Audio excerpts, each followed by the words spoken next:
Turbo and 2K show. What is up, 2K crew? Yes, it is that time of the week again. It is podcast time, and man, oh man, am I super excited about this one. It's kind of a weird episode because as you guys have followed us, not the biggest NBA fans, not the biggest NHL fans, but we are going to go over not only both drafts but NBA free agency that started at 6 p.m. today, or supposedly did. We saw some moves earlier, so going to go over all of those as well as recap everything in the baseball world. We're watching finally we have a very good Sunday night baseball game. We have the Orioles and Rangers. Rangers are up 4-1. Runners on second and third, one out with Marcus Semien at the plate. Like I said, cannot wait to get into this one. For those of you that are watching over on our either YouTube, TikTok, what's up TikTok, Twitter, and our Facebook group, as well as the YouTube channel, thank you all for joining. Go ahead and hit the like, subscribe, follow, do all that good jazz. And if you're over on YouTube, hit the bell to make sure you get notified whenever we go live every Sunday at 8 p.m. And a big shout out to those on the audio side. Love seeing the download numbers be as steady as they are. So you guys and gals are the unsung heroes of the show, and I do want to give you guys a big shout out to because like I said, Honestly, the audio numbers pale in comparison to even if we added up all of the other accounts, the audio downloads dominate. So I definitely don't give them enough credit. But let's jump into the news here real quick, ladies and gentlemen.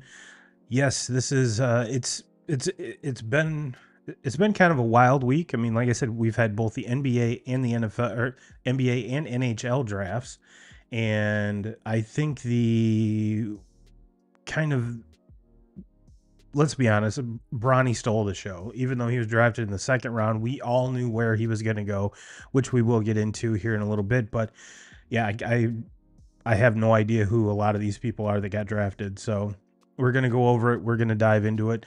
And we are going to dive into, like I said, the NBA free agency. But I did want to touch on a couple things here. I did mention it to our TikTok crew earlier.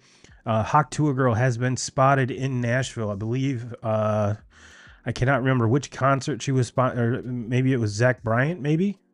Correct me on that if I'm wrong. But yeah, he invited her up on stage, so she has been spotted. She has been confirmed that she does at least hang out in Nashville. But like I was telling the TikTok crew before we started, man, it would be nice if we could actually call her by her name instead of Hawk Tuah Girl. I mean, come on. I mean, if her name was like Stacy or something, I would much prefer to call her Stacy than Hawk Tuah Girl. I mean, she's more than that. Let's put it that way. But speaking of her, this is a tweet from Michelle. 8 more weeks until the first Hawk Tuah poster appears on College Game Day. And yes, that. I didn't even think about that, but she is totally correct. We are 8 weeks away from college football getting started. I cannot wait. It is good. It's granted, I do not want to wish the summer away. Don't get me wrong, but it's always that much. It's fall is my favorite time of year. I'm a chubby guy. Summertime is awesome, but sweating is not. Especially when it's that hot. I really don't like that. So give me the fall any day. We've got college football, NFL football, MLB season going into the postseason. So always my favorite time of year. And throw into that, it's my birthday. It's my birthday in the fall. So yeah, cannot. Speaking of birthdays, this one will make you feel old. This is a tweet from Baseball's Greatest Moments when Roger Dorn and Ricky Wild Thing Vaughn reunited. It's a picture of them in 1989 during the iconic film Major League, and a quote and a photo on the bottom of them today. That'll make you scratch your head. Major League was put out in 1989. I still watch it, by the way. Still love that movie. Cannot stand to watch that movie on regular TV because they do swear a lot. And this was one of the first movies that my parents really let me watch that sweared a lot. So it definitely holds a special place in my heart. But yes, that's a lot of time. That's a lot of time in between those pictures. And kind of another cool thing here. This is a tweet from Baseball History Nut. Randy Johnson and Nolan Ryan. Randy Johnson is standing next to Nolan Ryan. And if you're anything like me, when growing up watching baseball, you always thought that Nolan Ryan was like this larger than life guy, this larger than life character, and he was. But he pales in comparison with standing next to Randy Johnson, because Randy Johnson is the big unit for a reason. So yeah, that is just insane. And so some other news coming out of the Twitter sphere. Yes, I will keep referring to it as Twitter, not X. Sauce Gardner has taken up golf, but if you ask ML Football over on Twitter, he should probably be focusing more on his day job. It says wild #Lions pass rusher Aiden Hutchinson has more career interceptions than Sauce Gardner. However, if you do enjoy some good golf content, I do suggest following Sauce right now, because he just picked up golf like 2 weeks ago, and he's on his quest to break 100. And it sounds kind of ridiculous that a professional athlete would be like on a quote unquote quest to break 100, just because I honestly, anytime I think of an athlete, I'll automatically assume that they're good at everything. but I think golf is a very humbling sport to just be like, hey, not everyone is good at this. Not everyone can be good at this, no matter how much you practice. So I think Sauce is finding that out, and regardless, it looks like he's having fun. Wouldn't suggest golfing in the rain like he did in one of his Twitter posts, but that's neither here nor there. But yeah, it's going to be cool to follow him on his journey. Bryson DeChambeau has already reached out to give him lessons, so must be nice to be a professional athlete and get lessons from Bryson just to make content. So Bryson, if you're watching this, I would love, and we can make as much content as you want. Giving turbo golf lessons. I would love that. I would absolutely love that.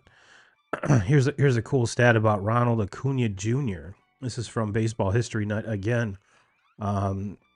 2023, Ronald Acuna Jr. and Ty Cobb in 1911 are the only players in MLB history to have 75 plus extra base hits and 60 plus stolen bases in the same season. He goes on to say both Acuna Jr. and Cobb were born on December 11th, or December 18th, rather, 111 years apart, 1886 and 1997. Just to go to show you, not only was how rare the 40-70 feet was, but kind of puts everything into perspective. That we're talking about extra base hits and stolen bases, and there's only two guys that have done that feat, which I think is really, really cool. And like I said, puts it into perspective, and definitely deserve that MVP. Here's another one here real quick before we jump into our schedule, our next item of business. This is again from Baseball History Nut. Congrats to Bo Jackson on being inducted into the Kansas City Royals Hall of Fame. There won't be another athlete like Bo. And this is something that 2Ks and I have gone back and forth about. I do believe that Bo Jackson is the best athlete I have ever seen. So I think it just remembering him in that campaign, Bo knows golf, Bo knows ping pong, Bo knows this, Bo knows that. And I think every kid growing up had the iconic score football or baseball card with him, with the baseball bat across the shoulder pads. Still one of the more iconic sports cards in history.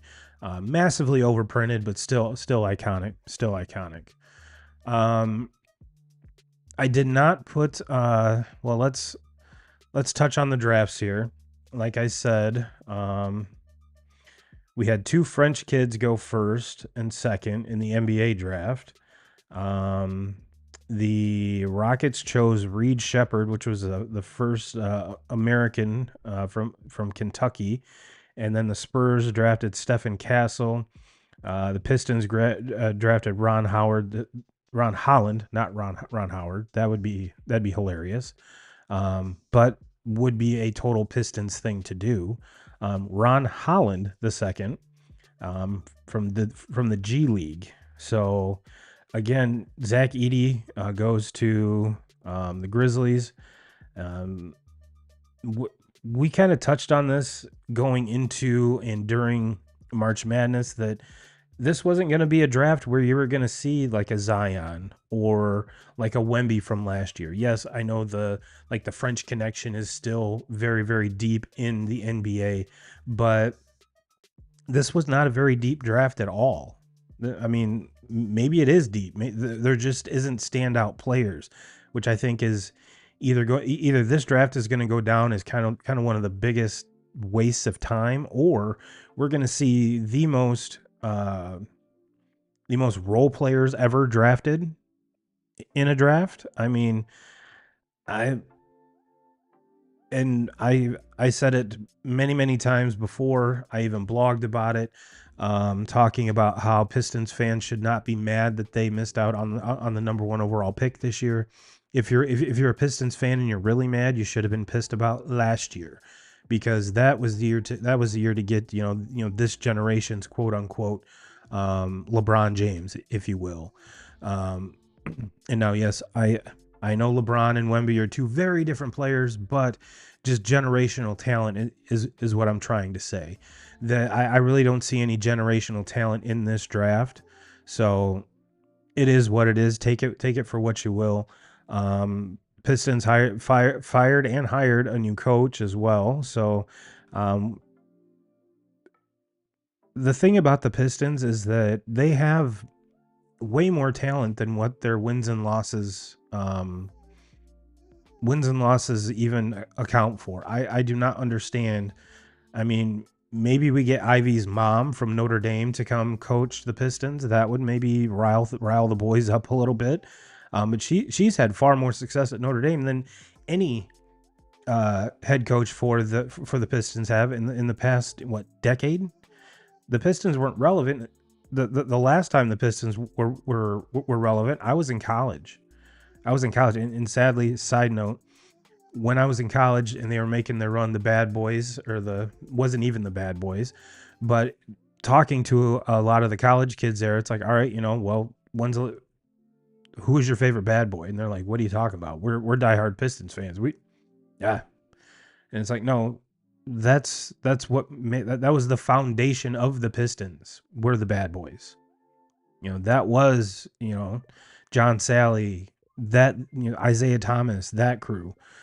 And just goes to show you that's neither here nor there, but it was just something I thought I should bring up for just an aside, if you will. But yeah, there really wasn't a standout pick in the NBA. There wasn't. And let's go over to the NHL. Like I said, we're we're not going to spend a whole lot of time on these drafts because I have no idea who any of these kids are in the NHL draft. But there was a kid from Michigan State get drafted number 2 overall to the Blackhawks, which I think was kind of cool. And let's cruise on down here. And the Red Wings take a kid from Sweden. Michael, not even going to try it. Not even going to try it, Michael. But yeah, kudos to everyone that got drafted by their team in the NHL. Again, if you're looking for us for your NHL information, you might want to look elsewhere because we do not talk about the NHL that often.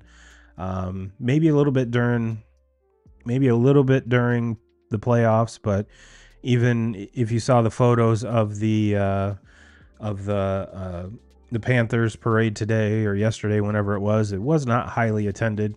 Granted, it was raining, but we've seen other teams and other sports when the weather is even worse and it's just packed out.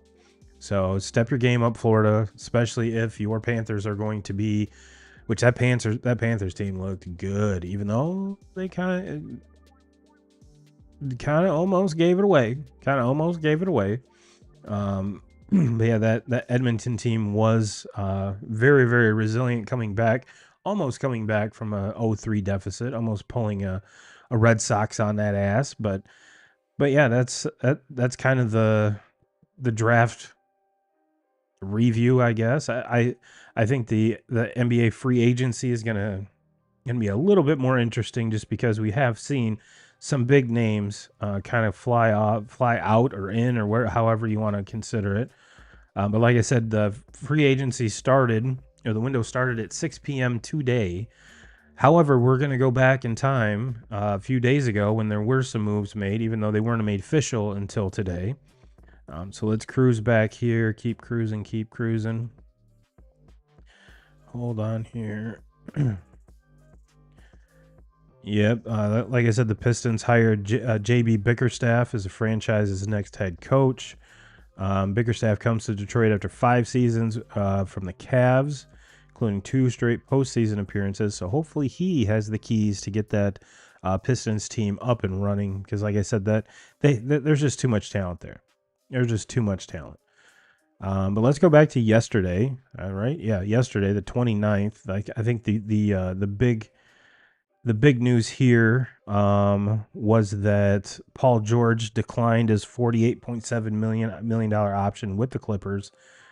He will be taking meetings with said Clippers, but the Magic and 76ers during his free agency meetings will begin Sunday night after free agency opens and Monday. So Paul George will be busy today. and tomorrow. Even though it came out that the Clippers wanted to retain George, but knew there were advantages of staying out of the second apron. That must have something to do with the pay and stuff. And we saw the big trade the other day. Still didn't really understand why all of that for that guy, but let's see here. Well, let's cruise back up to today, because like I said, there were some moves, there were some shakes. Started out today around noon. This was 12:38 a.m. Patrick Williams has agreed to return to the Bulls, 5 years, $90 million. LeBron James has told the Los Angeles Lakers that he would accept a pay cut if they can find an impact player with their mid-level exception.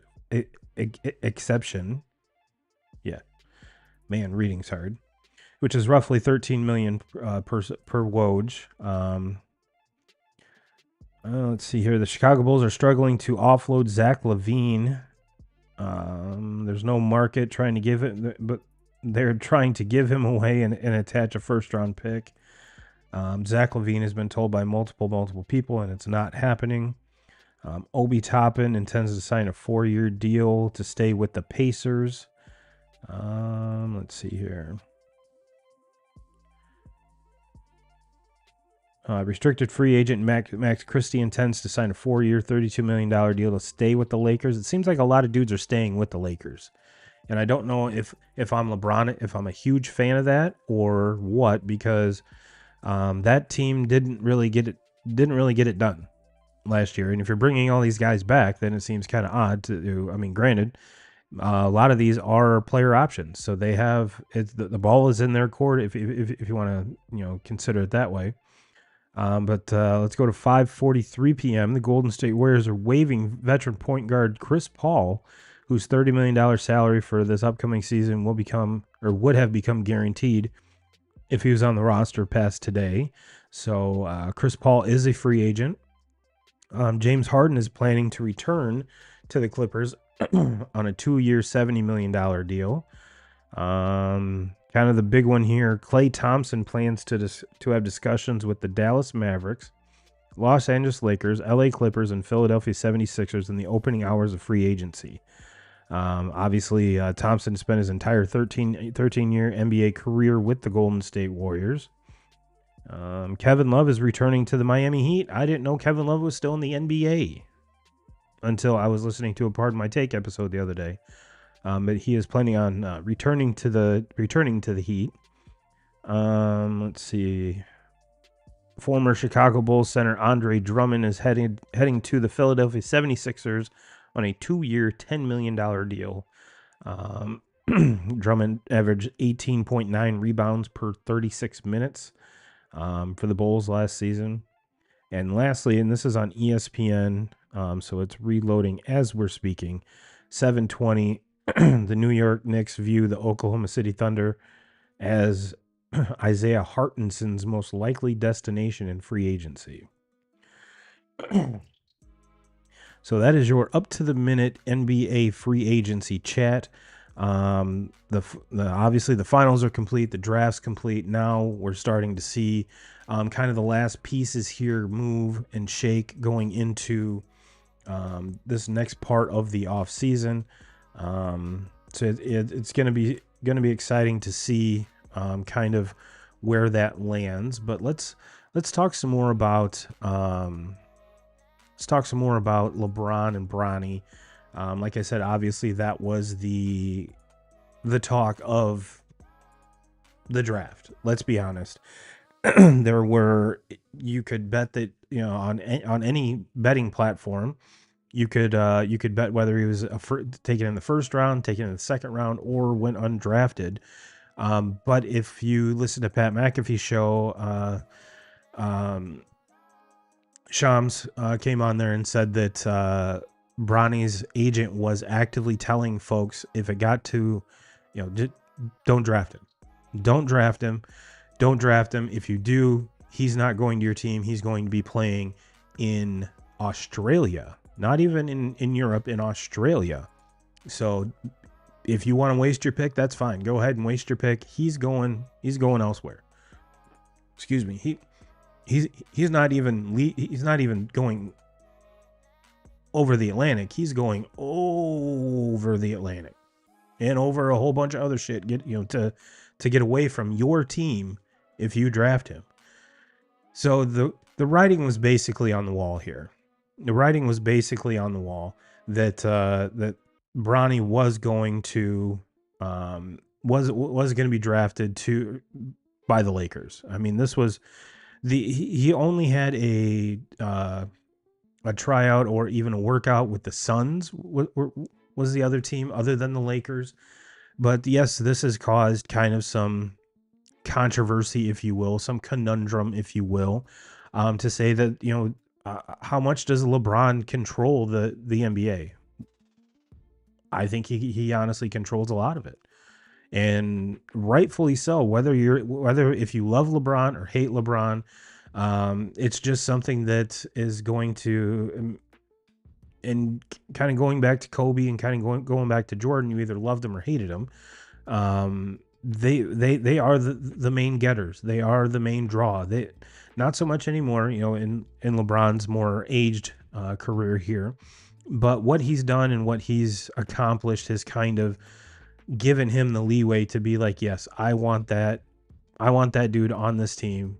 I don't care what it takes to get him here, because even though this is Anthony Davis's team, or should be Anthony Davis's team, let's be perfectly honest, LeBron still holds the trump card in that whole organization. And there were some tweets about it, like I said, whether you agree with it, whether you don't agree with it, but this is the first one, and it's kind of hard to read. This is actually from Magic Johnson. Congrats on Bronny James on being drafted by the Los Angeles Lakers. This is a historic moment because LeBron and Bronny will be the first father-son duo to play in the NBA at the same time and on the same team. Watching Bronny suit up for the Lakers during the summer, and I obviously didn't include the whole tweet, but you kind of get the gist of it. And this one here is from Skip Bayless. Now, Skip and I have not seen eye to eye on 99% of things. I think I'm like most people that when Skip talks, most of the shit that comes out of his mouth, I'm just curious to see what he's going to say next, because a lot of it is completely outlandish, but I kind of have to agree with him on this one. I mean, I'm not giving him too much credit, but I do have to agree with this one. Again, at real Skip Bayless, LeBron James has earned the right to make what just happened happen. He will play professional basketball with his oldest son, who was born to play with his father. Bronny's game perfectly complements LeBron's. 3-and-D, high IQ, low ego, shares dad's feel for the game. Can't wait. Now, one aside from that I did want to kind of take a minute and, I'm not going to say foreshadow or forecast, but just something to look forward to. Okay. Now, picture yourself as Bronny James. Okay. And I probably should have had this up before, but let's see. Bronny James. He's 19 years old. Okay, 19 years old.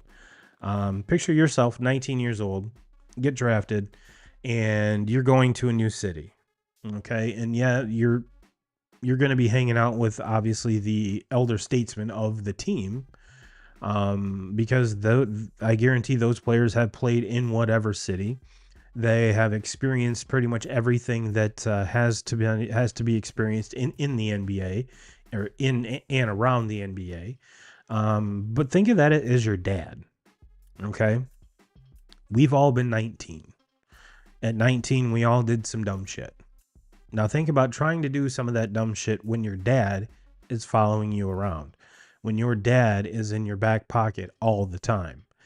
Now, flip the script, and if you're LeBron, yes, it's going to be cool to play with your son. I totally get that. Yes, it will be totally awesome to share the court with your son. That has been your goal this whole entire time. Now, off the court is kind of where I'm going with this, okay? It's always cool to hang out with your dad. I love hanging out with my dad. My dad's one of my best friends. But as far as like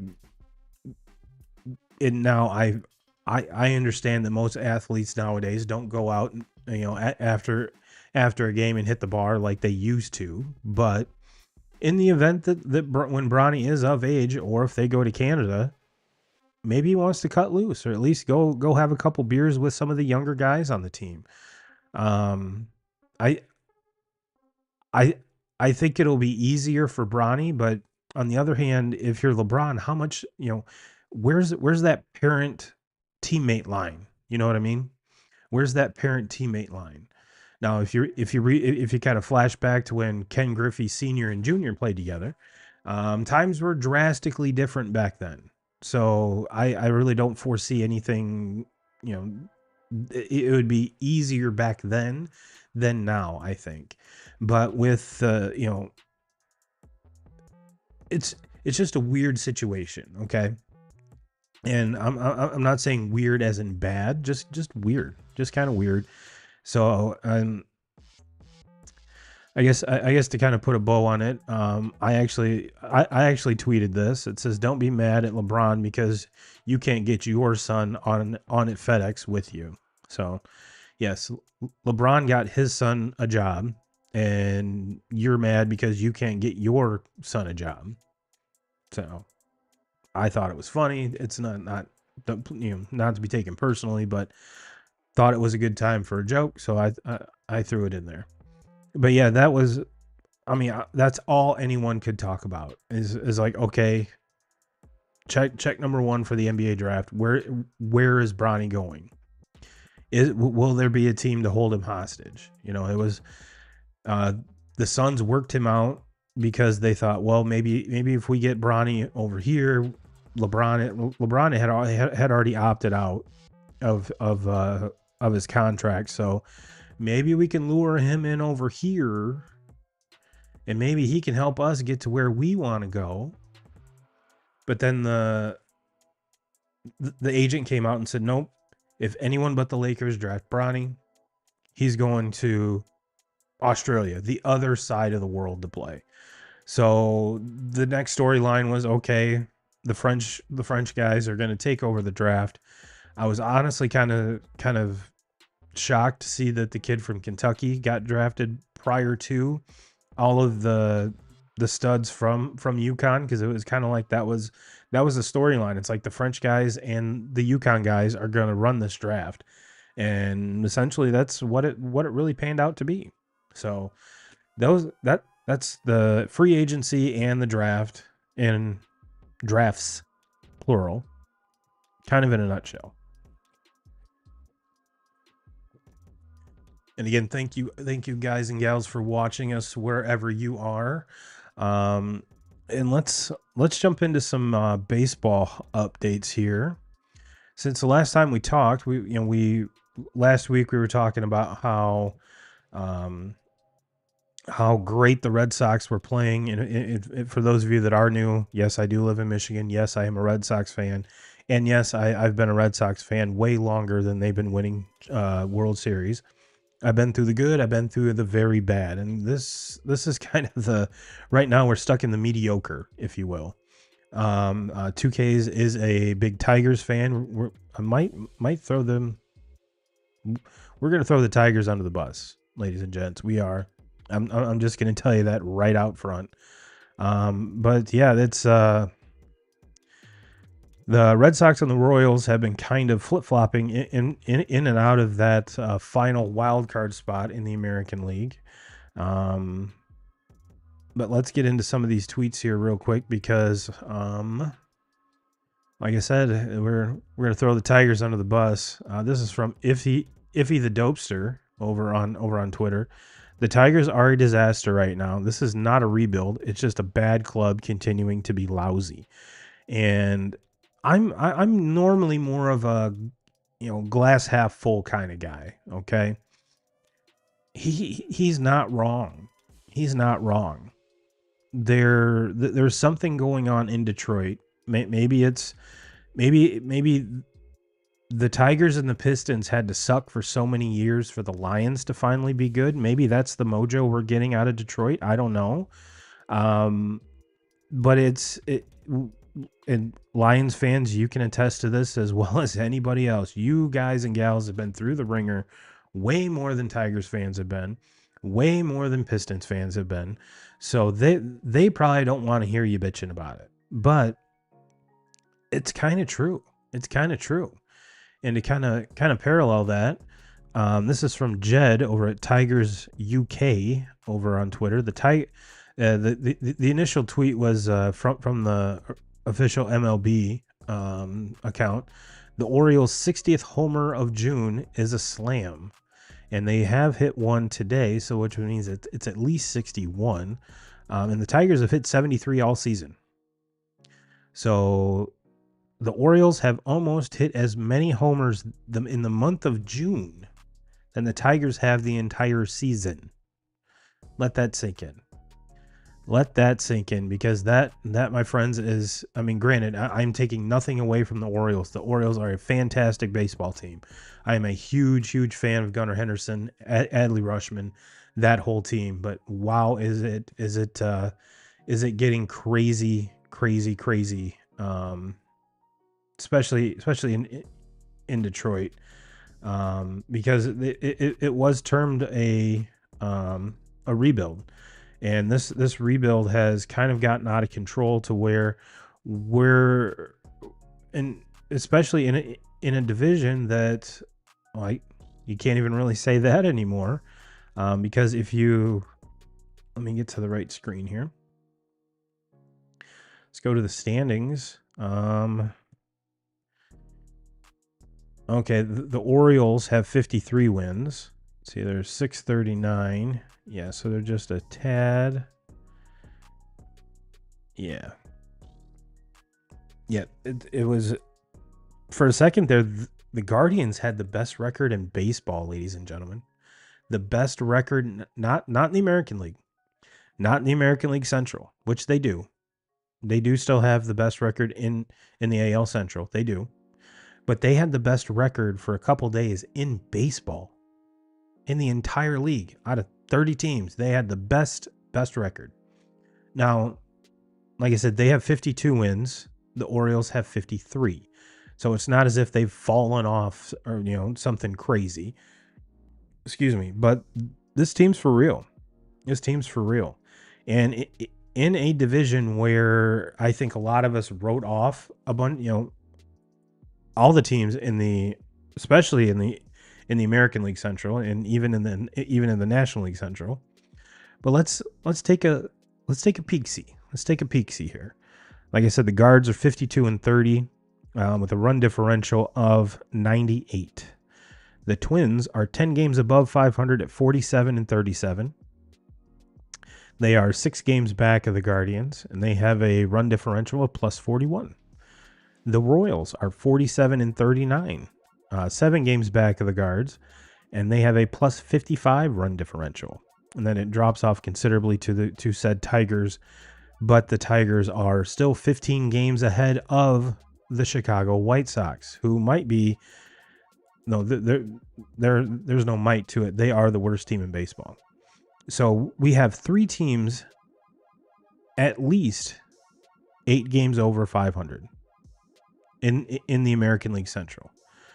I would have never thought that, and that never crossed my mind. Now let's flip the switch to the National League Central. The Brewers are leading the division 50-37 with a run differential of 75, plus 75. The Cardinals are the only other team in that division with a winning record. They're 43-40 and have a run differential of minus 40. They're 3 games over 500 with a run differential of minus 40. However, they are the hottest team in the division, going 7-3 in their last 10. What really stinks is that the Brewers are 6-4 in their last 10.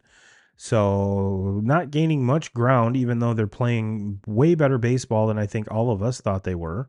Haven't really seen Goldschmidt and Arenado show up at all this year. So to have that team going the way they're going is rather impressive. So now that we've got the Centrals out of the way, let's see here. The American League East, all but one team is at 500 or better. The Blue Jays are 38 and 45. The Rays are 42 and 42. Red Sox are 44 and 39. The Yankees and Orioles are going to flip flop pretty much all season as to who has the best record, not only in baseball but in that division. The AL West has two teams over 500, with the Astros being one game over 500. Another interesting stat here is the Mariners lead that division by 3.5 games with a record of 47 and 39 and have a run differential of +6. +6. Far fewer a far worse run differential of any division leading team by far. Let's see here. The Orioles have a +121. Let's throw the Yankees in there as well. They're +102. The Guards are +98. Like I said, the Mariners are +6. The Phillies are +121. The Brewers are +75, and the Dodgers are +119. So to be sitting where they are at 37 and 39,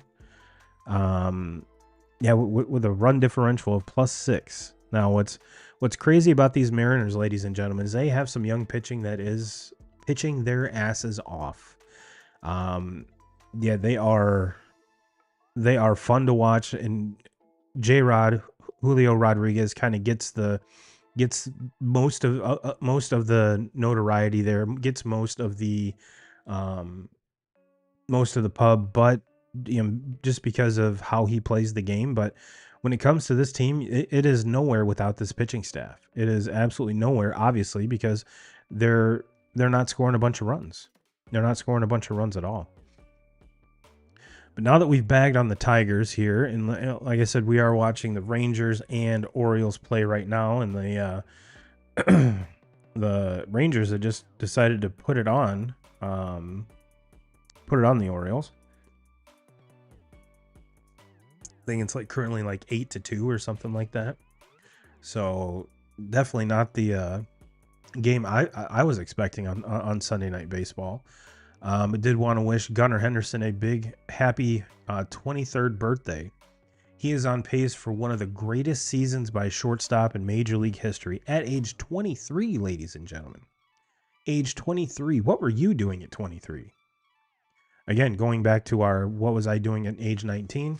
Continuing to do dumb shit, I'm sure, at 23. Probably not as dumb. Well, probably just as dumb, because that was college years for sure. College years. Let's look at some other nuggets here. Speaking of nuggets, this is from Jay Hay over at the Baseball is Dead podcast. Again, if you do not follow him on Twitter, you are missing out on some of the best statistical analysis on Twitter. He says that Ranger Suarez has a 1.83 ERA, is trying to become the first Phillies pitcher since Steve Carlton in 1980 to have an ERA below 2 through his first 17 starts of a season. Now, with that being said, I think I'm not going to say we're looking at the NL Cy Young Award winner. I mean, one would think that he would be leading most all of let's pull up the stats here. There we go. Let's go pitching. Okay, let's just do National League. Okay. Ranger Suarez leads the NL in wins with 10, tied with Chris Sale. He has the aforementioned 1.83 ERA. The next closest is Christopher Sanchez for the Phillies at 2.41. Zach Wheeler with 2.73. Gavin Stone 2.73. And Chris Sale 2.79. He obviously has nothing to do with saves. Is not in the top 5 in strikeouts. And I don't give a shit about quality starts. He's tied for 4th with quality starts with Tyler Glass now. So yeah, basically, let's see where he's at on the strikeout list here. He is currently tied for 20th with Aaron Nola, Mackenzie Gore, Corbin Burns, Luis Gill. And the aforementioned Mackenzie Gore just got optioned down to AAA. Not having the definitely not having the season he was hoping for, especially after his performance last year. But yeah, that you're possibly looking at, he should be a slam dunk for the NL Cy Young Award, right? Well, let's take a look at this. This is from and I is it Codify? I'm pretty sure it's Codify. Paul Skeens has 9 games. Let's see here. Paul Skeens has started 9 games for the Pittsburgh Pirates and has not left the game with his team trailing in any of them. Is that good? I would say that's pretty good. I would say that's definitely pretty good. The next one here, let's see. And yes, huge Paul Skeens podcast here, ladies and gentlemen. And I if you have not seen him pitch, are you living under a rock? Because this guy is must-see TV every time he's on the mound. Yep, this is the one. Again, this is from at Codify Baseball. Every pitcher in the history to strike out 70 batters in the first 9 games of their MLB career while not allowing more than a dozen runs. 1. Paul Skeens. That's it. That's the list.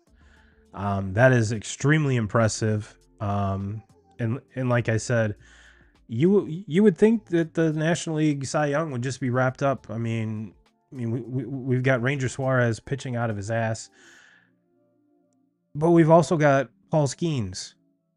Granted, not as many starts. Yeah, spent the first month and change in AAA. But yeah, I am going to throw this one up. Unnecessary dick riding 15 yards because yes, we have slobbed the knob of Paul Skeens. Probably, I'm going to say equally as most podcasts, right? It's not like we're overly doing it.